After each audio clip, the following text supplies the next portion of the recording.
Kita akan langsung bahas pemirsa bersama dengan sejumlah narasumber dari berbagai perspektif yang sudah kami hadirkan maupun melalui sambungan virtual. Kita akan sapa terlebih dahulu. Di sebelah kanan saya ini ada Pak Smith Al-Hadar, pengamat Timur Tengah. Assalamualaikum, selamat malam Pak Smith. Waalaikumsalam. Sehat? Sehat. Alhamdulillah. Di sebelah Pak Smith ini juga sudah hadir pengamat hubungan internasional UI, ada Mas Agung Nurwijoyo. Selamat malam Mas Agung. Selamat malam Mbak. Sehat Mas Agung? Alhamdulillah sehat. Oke, selain dua narasumber yang ada di studio ini juga kami sudah terhubung melalui sambungan virtual Zoom. Ada Pak Cepi Hakim, mantan Kasau. Selamat malam Pak Cepi. Selamat malam, selamat malam.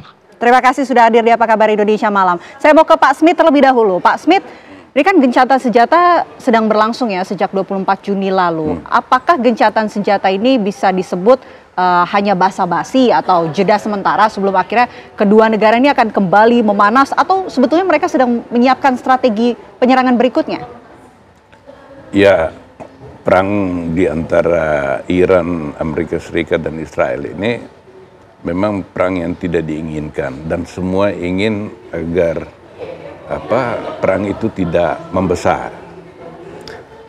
Tetapi saya melihat bahwa gencatan senjata ini rentan untuk dilanggar begitu. Ya, dilanggar karena beberapa hal ya. Yang pertama, tadi seperti kata Netanyahu itu, misi Israel untuk menghancur leburkan program nuklir Iran itu tidak cukup berhasil lah. Menurut berbagai sumber itu kehancuran yang terjadi dari pemboman Amerika Serikat itu hanya tidak signifikan. Okay. Bahwa dalam beberapa bulan ke depan Iran bisa membangun kembali atau memulihkan. Nah, rentannya gencatan senjata ini disebabkan oleh beberapa hal yang membuat program nuklir Iran ini semakin sulit diselesaikan. Yang pertama, reputasi Amerika Serikat itu tercoreng gitu. Kesepakatan nuklir Iran tahun 2015 itu dipelopori oleh Amerika Serikat bersama 5 kekuatan dunia lainnya. Dan ketika itu ditandatangani tahun 2015 di zamannya Presiden Barack Obama dengan Iran, itu sampai 2018 itu berjalan baik. Okay. Iran patuh pada pengayaan uranium sekitar 3,67% kadarnya, dan dia bersedia dijaga ketat, diawasi ketat oleh Badan Atom Energi Internasional, itu IAEA. Lalu 2018 Donald Trump mundur, Presiden Amerika Serikat mundur dari kesepakatan yang dibuat. Nah, ternyata Iran belajar bahwa Amerika Serikat ini nggak bisa diandalkan. Perjanjian yang telah dibuat. Baik. Yang kedua, Iran belajar bahwa ternyata dengan memiliki seperti Korea Utara, dengan memiliki nuklir, ternyata Amerika Serikat nggak berani berperang. Yang ketiga, Iran melihat bahwa waktu itu Libya di bawah Muammar Gaddafi pada waktu itu juga sedang membangun senjata nuklir. Dan begitu ditekan dan Libya bersedia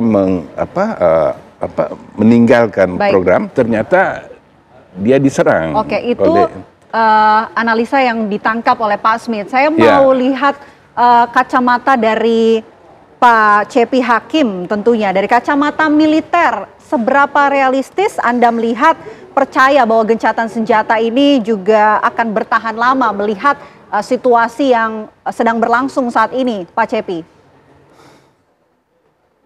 Ya, baik. Setidaknya ada dua hal yang harus menjadi pertimbangan kita ya dalam berhadapan dengan perkembangan terakhir gencatan senjata. Konflik Iran-Israel itu sudah berlangsung lama ya, sejak tahun 79 atau 1980. Sebuah konflik yang sudah puluhan tahun berlangsung itu tidak mungkin bisa diselesaikan dalam waktu yang singkat. Ya, itu yang pertama. Yang kedua, ceasefire atau gencatan senjata yang terjadi belakangan ini itu tidak tercantum dalam dasar kesepakatan bersama atau kesepakatan sebuah organisasi internasional, dalam hal ini PBB atau POKI atau apapun ya. Sehingga dasar dari gencatan senjata ini ringkih ya, rawan. Berikutnya, dengan posisi yang seperti itu, apabila toh gencatan senjata ini resmi, ya, ditandatangani dan sebagainya, kedua belah pihak dan sebagainya, ada masalah lagi, yaitu bagaimana peran para pengawas gencatan senjata, ya. Dulu kalau perang-perang dulu itu bisa ditangani oleh namanya Peacekeeping Force dari United Nations Organization, ya, dari PBB. Karena secara fisik itu memang memungkinkan. Tetapi perang sekarang ini perang sistem melawan sistem dan tidak terlihat. Kemudian bagaimana format peacekeeping force apabila benar-benar gencatan senjata ini bisa tertuang dalam satu deklarasi bersama di bawah koordinasi Perserikatan Bangsa-Bangsa. Jadi untuk sementara tiga hal itu menunjukkan kepada kita bahwa ceasefire atau gencatan senjata ini mungkin seperti main basket, ini time out ya, mungkin ya. Dan sekali lagi yang melatar belakangi adalah nuclear weapon sebagai senjata pemusnah massal. Sementara itu yang bisa saya sampaikan terlebih dahulu. Oke, kalau dari kata Pak Cepi, gencatan senjata ini dikatakan sebagai time out. Saya mau minta analisa berbeda dari Mas Agung tentunya. Mas Agung, kita bicara manuver pasca gencatan senjata ya. Anda melihat adakah taktik dan juga strategi yang tengah dipersiapkan baik itu Iran dan juga Israel di masa-masa gencatan senjata ini? Saya pikir satu hal yang sifatnya krusial sebenarnya, Mbak, kita kembali ke motif yang dilakukan oleh Israel dalam hal ini. Israel pun menamai operasi ini sebagai Rising Lion ya. Rising Lion itu yang kemudian saya lihat adalah lion yang kemudian didefinisikan adalah pergantian rezim sebenarnya. Ya, oke, Israel mengatakan bahwa ada nuklir, axis of resistance dan segala macam, tapi Netanyahu juga menyatakan bahwa poin perihal masalah pergantian rezim. Jadi ketika sudah berbicara, kita bicara di gencatan senjata itu absence of violence, jadi penghentian kekerasannya dulu.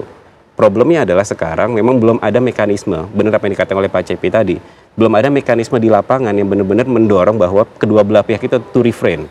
Ya, artinya dalam konteks ini yang bermain hanya tiga aktor, Amerika Serikat, Iran dan Israel. Tapi mekanisme norma internasional dalam hal ini PBB belum muncul sama sekali.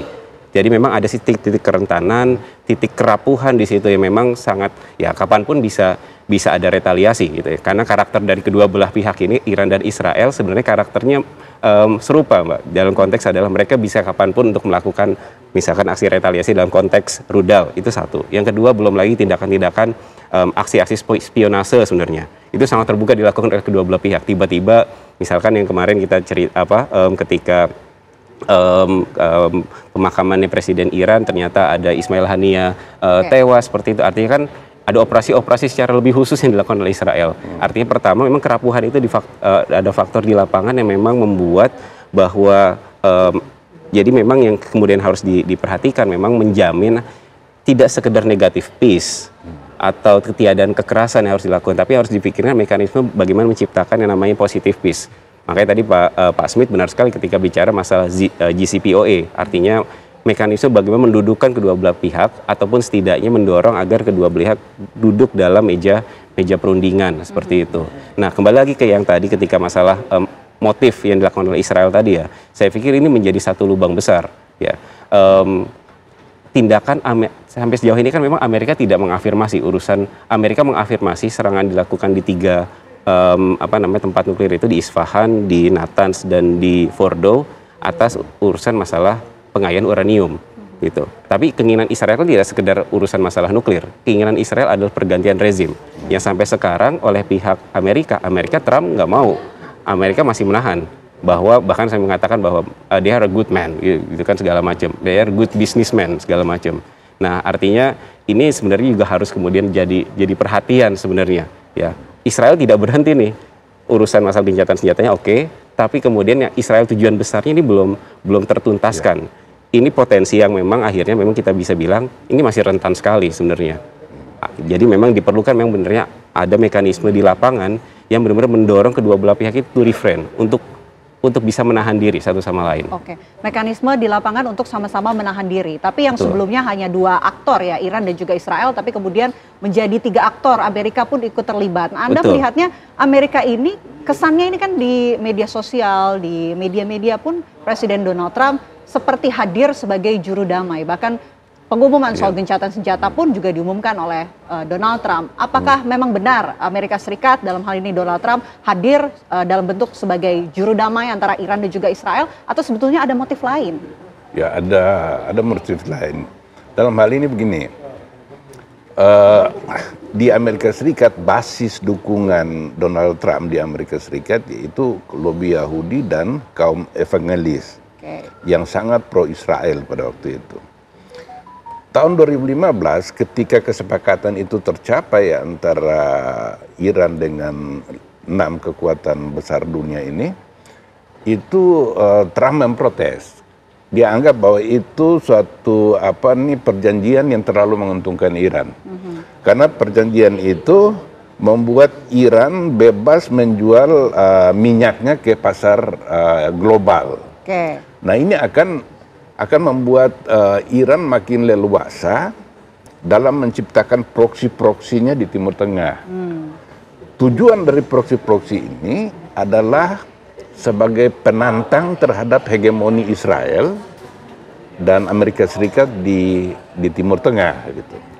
Dan kebetulan Iran ini sejak tahun 79 ketika revolusi pecah, dia diembargo oleh negara-negara barat, embargo senjata terutamanya, sehingga dia tidak mempunyai kekuatan udara, padahal dalam menghadapi Israel dan Amerika Serikat itu kekuatan udara itu berperan sangat penting, sehingga oleh karena itu Iran membangun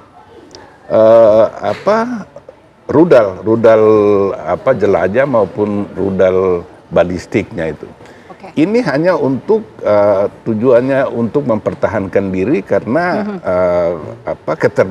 keterbatasan dia dalam menciptakan senjata-senjata yang sebanding dengan Israel gitu. Tapi kemudian kan Israel melihat bahwa Iran ini satu-satunya negara di Timur Tengah yang independen, negaranya besar, dan tidak mengakui eksistensi Israel. Nah, ini kan bagi Israel ini musuh yang harus diamputasi gitu. Baik.